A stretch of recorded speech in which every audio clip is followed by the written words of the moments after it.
Bonjour à tous, nous voici à nouveau réunis pour une nouvelle vidéo. C'est un plaisir de vous retrouver comme toujours. Pour ceux qui nous rejoignent et qui ne me connaissent pas, je suis Guillaume Losseur, agent immobilier sur Toronto chez Century 21 Atria Realty. Et aujourd'hui, nous allons parler du processus et des différentes étapes à la location. Que ce soit une maison, un condo ou bien même un basement, cela ne fait pas vraiment de différence. Le processus pour louer un bien est toujours identique. La première étape, c'est la recherche du bien. Comme je vous l'avais dit dans une précédente vidéo, tous les listings sont publics. Disons 97% d'entre eux le sont. Du coup, on va pouvoir se servir d'un site internet et d'une base de données, le MLS, pour commencer à faire ses recherches par quartier, par centre d'intérêt, par rapport à un emploi. On va pouvoir appliquer des filtres et trouver la perle rare, sa maison, son chez-soi quand on arrivera au Canada. Une fois qu'on a trouvé et sélectionné plusieurs biens qui correspondent à ce que l'on recherche, on va pouvoir passer à l'étape suivante, l'étape numéro 2, les visites. Cela se fait très simplement, je vous rassure tout de suite.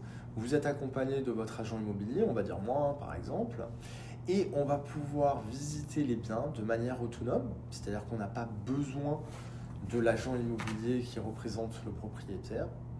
Et on va également faire ça de manière rapide, dans le sens où on va pouvoir visiter plusieurs biens dans la même journée. L'idée va être de pouvoir se faire une idée assez réaliste et concrète du marché, mais surtout de ce que l'on recherche dans ce marché. Ça y est, on a sélectionné des appartements, on en a visité plusieurs, et ce qui devait arriver arriva. On trouve l'appartement qu'il vous fallait, la perle rare. À partir de là, je vais préparer une offre de location afin de soumettre au propriétaire notre intérêt pour son bien. Cela est l'étape numéro 3, l'offre de location. Dans l'offre, nous allons définir le tarif, la durée, bref, tous les détails concernant la location et également les informations concernant les locataires. Nous allons stipuler ce que nous offrons en échange de ce que nous allons recevoir. Une fois que nous avons soumis l'offre, le propriétaire a en général 24 heures pour nous répondre. Nous définissons ce délai nous-mêmes, donc on peut toujours le raccourcir ou le rallonger. Pour répondre à notre offre, il a 3 options. La première, il accepte l'offre et à ce moment-là, le contrat s'exécute selon les règles et les termes définis dans celui-ci. Une deuxième option est de faire une contre-offre, c'est-à-dire de changer un ou plusieurs termes du contrat. Ça peut être le prix, ça peut être la durée, ça peut être le début de contrat, ça peut être qui paye quoi. Il y a beaucoup de façons de faire une contre-offre. La troisième option pour le propriétaire est de rejeter l'offre, c'est-à-dire il arrête et à ce moment-là, tout s'arrête. Attention, nous ne pouvons faire qu'une offre à la fois car si jamais nous en faisons 2 et que les 2 acceptent l'offre, techniquement et légalement surtout, vous seriez obligé de louer 2 appartements. Si le propriétaire fait une contre-offre, à ce moment-là, nous avons le choix à nouveau de l'accepter, de faire une contre-offre ou bien de la refuser. Si l'offre est acceptée, que ce soit par nous, le locataire, ou bien par le propriétaire, le locataire a 24 heures pour faire le dépôt de sécurité qui comprend au minimum le premier et le dernier mois de loyer.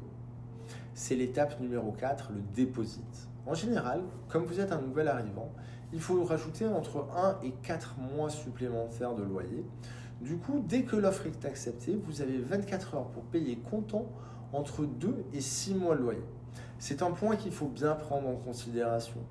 Déjà, cela veut dire que vous devez avoir l'argent disponible sur un compte bancaire au Canada, de manière à ce que dès que l'offre soit acceptée, vous puissiez faire un chèque de banque et l'amener dans la banque de l'agence qui représente le propriétaire. Ensuite, cela vous oblige à prévoir une trésorerie conséquente, car si vous devez sortir, admettons, 4 mois de loyer minimum, plus l'ameublement de l'appartement ou de la maison, il faut évidemment prévoir. J'ai déjà vu des nouveaux arrivants ne pas trouver d'appartement, car tout simplement, ils n'avaient pas prévu le budget pour payer en avance quelques mois. Une fois que nous avons l'offre acceptée par tout le monde et le dépôt effectué, alors nous n'avons plus qu'une étape importante, la remise des clés. À ce moment-là, vous pouvez déjà considérer que vous avez un chez vous. L'étape numéro 5, la remise des clés.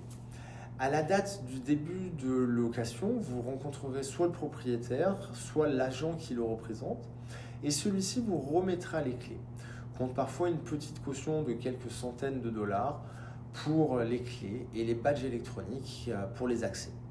Ça y est, on peut dire à cette étape que vous êtes chez vous.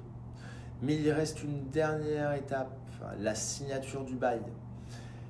L'étape numéro 6, la signature du bail. Cela n'est plus qu'une formalité, je vous rassure. Vous allez devoir signer un bail. Dans ce bail, on reprendra les informations et les détails qu'il y avait dans l'offre de location acceptée. Une fois toutes ces étapes passées, eh bien, vous êtes chez vous. Après, comme je disais précédemment, dès que l'offre est acceptée et que le dépôt a été effectué, vous pouvez déjà vous considérer comme avoir un pied chez vous. Il faut donc bien prévoir son budget, prévoir du temps aussi. En général, entre l'offre et la remise des clés, il faut compter au minimum entre 48 à 72 heures. Voilà, vous êtes prêt pour votre premier logement. En résumé, donc, il y a 6 étapes pour louer un logement. La numéro 1, la recherche. La 2, les visites. Étape numéro 3, l'offre. Étape numéro 4, le dépôt. Étape numéro 5, la remise des clés. Étape numéro 6, la signature du bail. Si vous avez des questions, n'hésitez pas à me contacter. Et si vous avez prévu d'arriver prochainement sur Toronto, pareil, n'hésitez pas à me poser des questions.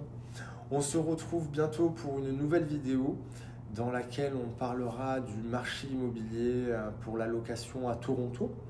On verra que c'est un marché assez favorable aux locataires actuellement, mais je vous en dirai plus dans la prochaine vidéo. Entre-temps, je vous souhaite d'excellents moments. N'hésitez pas à vous abonner et surtout à partager cette vidéo si vous avez des proches ou autres qui partent bientôt dans la région de Toronto. Si vous avez des questions également, n'hésitez pas à me contacter, que ce soit au travers de mes réseaux sociaux ou bien au travers de la page YouTube. Je vous dis à très bientôt et au plaisir de vous retrouver. Au revoir.